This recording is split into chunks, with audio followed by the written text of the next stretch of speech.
Welcome to Healing Session 7, Relationships Part 2. If you've gotten this far in meditations and exercises for male survivors of childhood sexual abuse, you really want to be the best person you can be. I applaud you. The reason I chose to do Part 2 of relationships is because healthy relationships matter more than we think. Trust, that's a big one. Safety, another big one. And a secure attachment in a relationship enables healing from the past.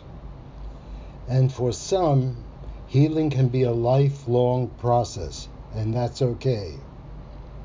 Just keep moving forward. Keep journaling. Keep listening and talking. Share. Be aware some uncomfortable feelings may come up. Well then, stop. Take care of yourself. All these relationship qualities, trust, safety, and secure attachment, will allow you to enjoy good times and good sex with your partner. When you are in a loving, respectful, and committed relationship, and your partner is aware of your history of trauma, you have both learned how to communicate in order to feel safe. That's good. That's real good. Before we dig deeper, let's try a meditation. Find a comfortable position. Breathe in compassion for yourself. Let go of control as you breathe out. Close your eyes if that feels comfortable.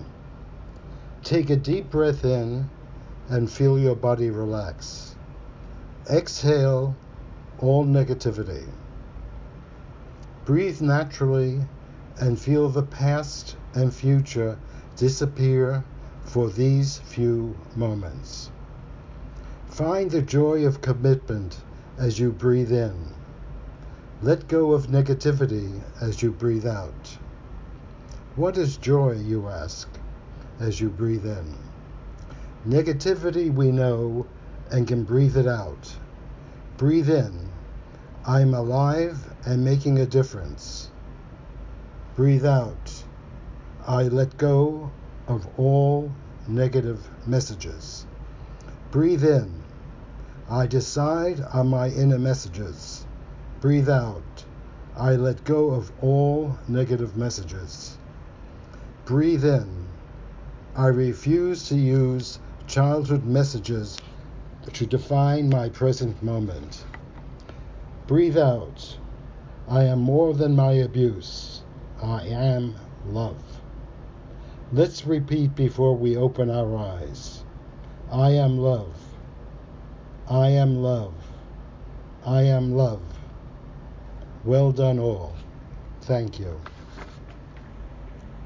Trust. Let's start with trust. As I said, it's a big one. Do you trust yourself? What could that mean? Do you trust you can pick the right people to add to your life? Do the people you invest in disappoint or not? Do you trust you can contain your anger? Can you respond instead of react? Can you let go when someone is inappropriate? Do you hold grudges? If this list of questions make you think, do I trust?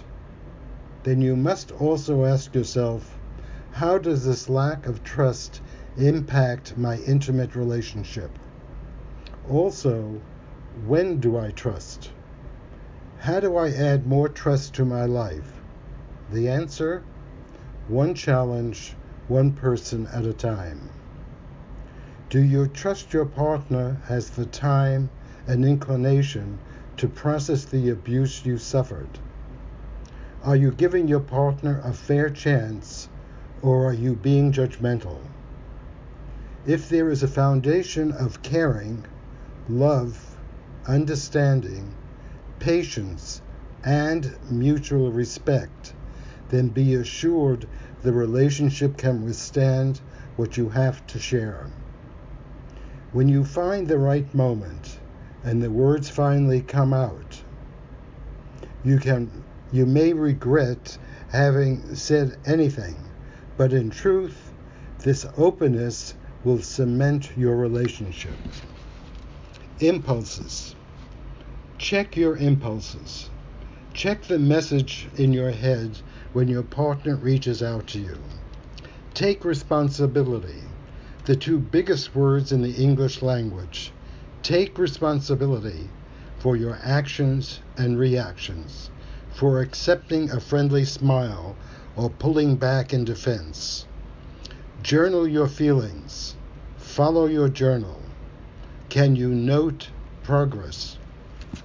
Bottom line, do not use your fear or trust issues as an excuse not to take a first step.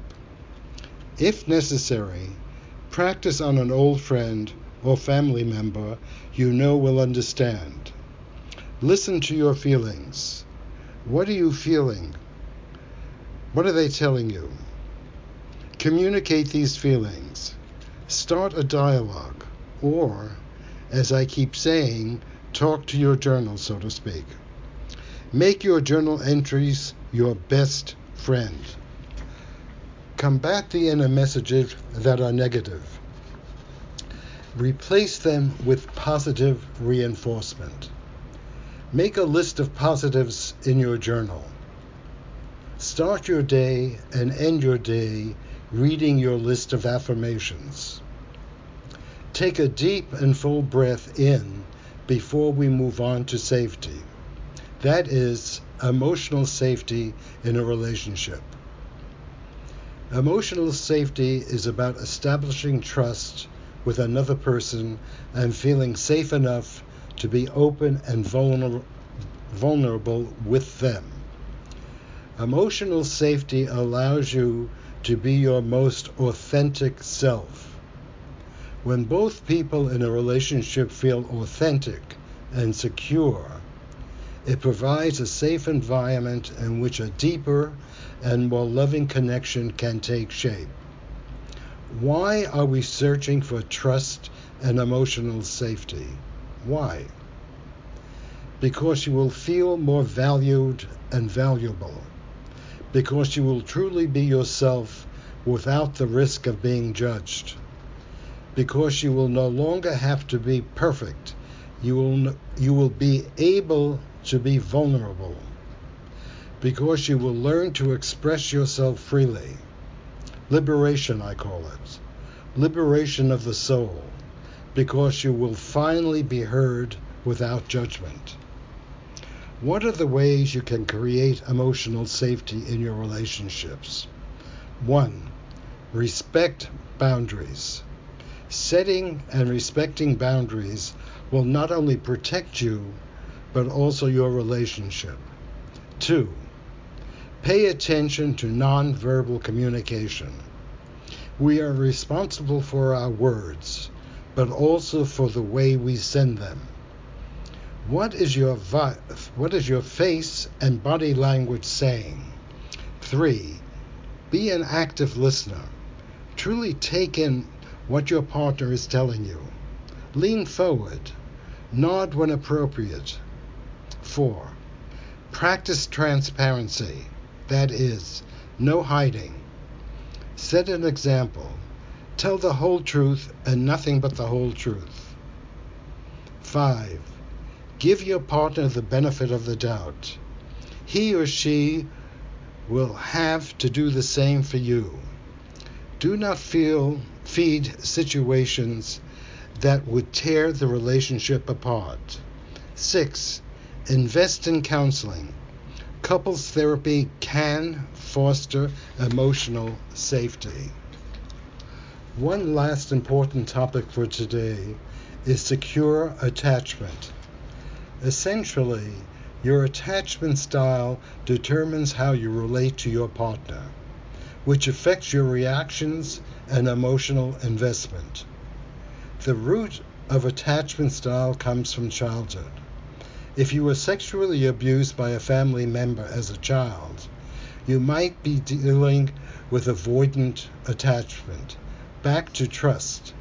If you look back on your history of relationships, or look at your present relationship, if you are pushing your partner away, there's a good chance you don't want to repeat your childhood experiences. That is, feelings of fear and disappointment. Talk. Talk to your partner about what's coming up for you. Journal. Read. There are lots of articles on the subject. Check relationship attachments on Google. What you're after is a secure attachment. Secure attachment means you have put your history of abuse in perspective and have moved on. Moving on is a lifelong project. The work never stops. But there is a point on the continuum where you feel free and safe to let someone special in. You can love and be loved. Keep reading. Keep communicating. Never stop journaling. Let's meditate. Find a comfortable position as we settle in to do a brief meditation. Gently close your eyes if that feels comfortable. Be present in the moment. As much as possible, try to shut out the noise in your head.